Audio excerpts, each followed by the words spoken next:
Selamat pagi semuanya, salam sejahtera untuk kita semua. Kembali lagi hari ini di pertemuan ke-11 dalam pembelajaran ekonomi. Nah, minggu lalu kita sudah belajar tentang bagaimana cara menghitung sisa hasil usaha atau SKU koperasi. Nah, hari ini kita akan melanjutkan pembelajaran kita masih tentang koperasi, subbab prosedur pendirian koperasi, kemudian dari mana sumber koperasi, dan bagaimana perangkat organisasi koperasi. Nah, adapun tujuan pembelajaran kita hari ini adalah siswa diharapkan mampu mengetahui bagaimana struktur organisasi koperasi, dari mana saja sumber modal koperasi, dan bagaimana prosedur pendirian koperasi. Nah, untuk penjelasan lebih lanjut, mari kita simak melalui video pembelajaran berikut ini. Di pembahasan kali ini, kita akan membahas tentang koperasi, subbab perangkat koperasi, sumber permodalan koperasi, dan prosedur pendirian koperasi. Perangkat organisasi koperasi. Dalam Undang-Undang Nomor 25 Tahun 1992 Bab 6 Pasal 21 sampai dengan Pasal 40 tentang perangkat organisasi disebutkan bahwa perangkat organisasi koperasi terdiri atas rapat anggota, pengurus, dan pengawas. Bila digambarkan dalam bentuk bagan akan terlihat seperti berikut.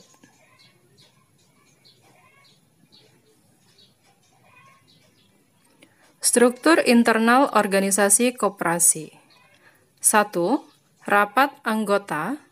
Rapat anggota merupakan pemegang kekuasaan tertinggi dalam koperasi yang bertugas menentukan dan memutuskan kebijakan-kebijakan umum dalam organisasi dan manajemen koperasi.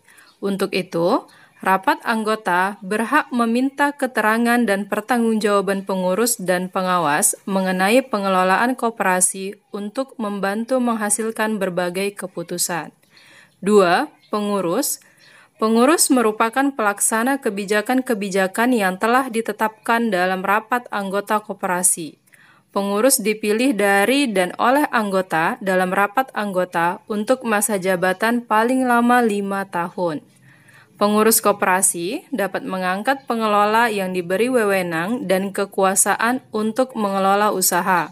Pengelolaan usaha oleh pengelola tidak mengurangi tanggung jawab pengurus, yaitu bertanggung jawab mengenai segala kegiatan pengelolaan koperasi dan usahanya kepada rapat anggota atau rapat anggota luar biasa. 3. Pengawas. Pengawas juga dipilih oleh anggota koperasi dalam rapat anggota, sehingga juga bertanggung jawab kepada rapat anggota. Tugas dari pengawas anggota adalah melakukan pengawasan terhadap pelaksanaan, kebijaksanaan, dan pengelolaan koperasi, membuat laporan tertulis tentang hasil pengawasannya. Dalam menjalankan tugasnya, pengawas harus merahasiakan hasil pengawasannya terhadap pihak ketiga.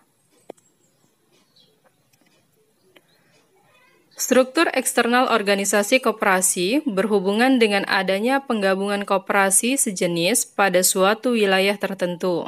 Penggabungan ini dibutuhkan untuk pembinaan, pelatihan, kemudian mendapat modal, dan kebutuhan kemudahan lainnya. Berkaitan dengan ini, adanya koperasi induk, koperasi gabungan, koperasi pusat, dan koperasi primer. Bagan struktur organisasi koperasi dapat dilihat pada bagan berikut ini. Koperasi induk, gabungan dari paling sedikit 3 koperasi gabungan yang berkedudukan di ibu kota negara. Koperasi gabungan, gabungan dari paling sedikit 3 koperasi pusat dan berkedudukan di ibu kota provinsi.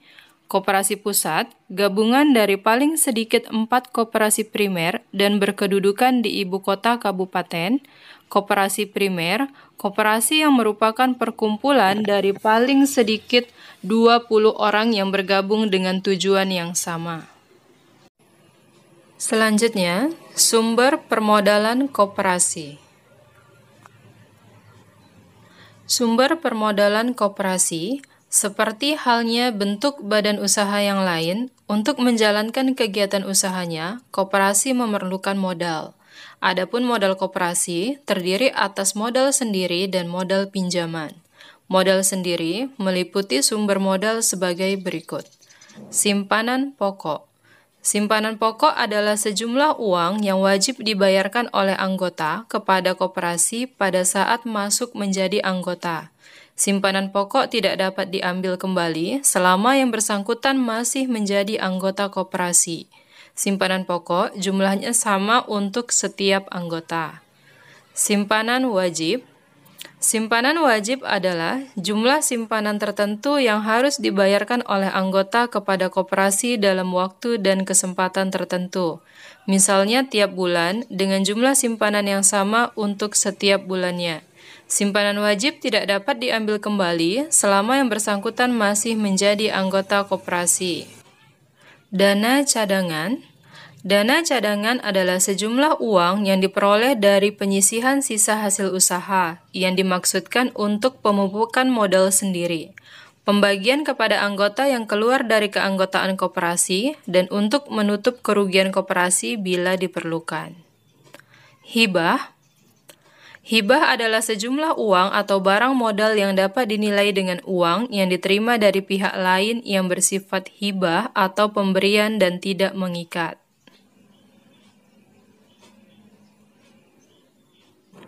Adapun modal pinjaman koperasi berasal dari pihak-pihak sebagai berikut. Anggota dan calon anggota, koperasi lainnya dan/atau anggota yang didasari dengan perjanjian kerjasama antar koperasi, bank dan lembaga keuangan bukan bank, lembaga keuangan lainnya yang dilakukan berdasarkan ketentuan peraturan perundang-undangan yang berlaku. Penerbitan obligasi dan surat utang lainnya yang dilakukan berdasarkan ketentuan peraturan perundang-undangan yang berlaku.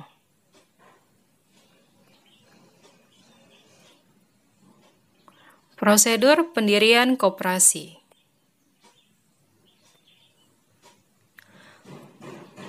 Pasal 12 Permen Koperasi dan UKM Nomor 9 Tahun 2018 tentang penyelenggaraan dan pembinaan perkoperasian telah mengatur mengenai persyaratan pendirian koperasi di Indonesia.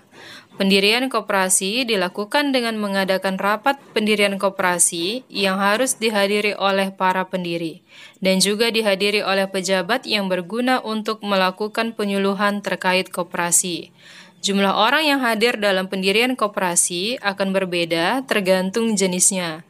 Untuk pendirian koperasi primer dihadiri oleh 20 orang dan akan lebih sedikit untuk koperasi sekunder. Syarat koperasi primer. Pendirian koperasi mengajukan akta pendirian koperasi, baik itu secara tertulis maupun secara elektronik, kepada Menteri dengan melampirkan beberapa persyaratan, yaitu 2 rangkap akta pendirian koperasi bermaterai, berita acara rapat pendirian koperasi, syarat bukti penyetoran modal, rencana awal kegiatan koperasi. Syarat koperasi sekunder.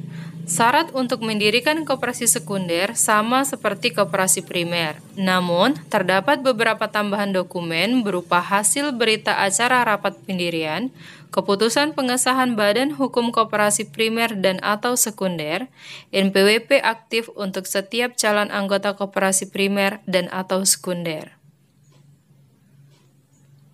Tahapan dan prosedur pendirian koperasi.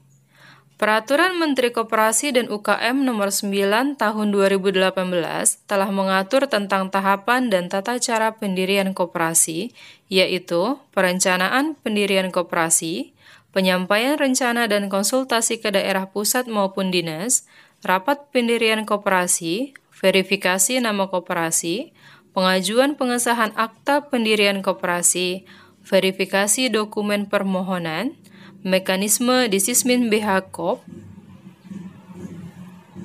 pengesahan pendirian koperasi,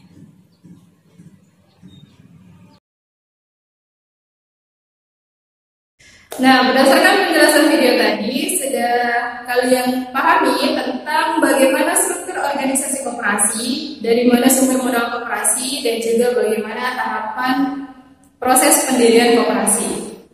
Nah, untuk minggu depan kita akan mempelajari bagaimana koperasi di sekolah. Sekian untuk pembelajaran hari ini. Tetap semangat belajar, jaga kesehatan dan stay safe.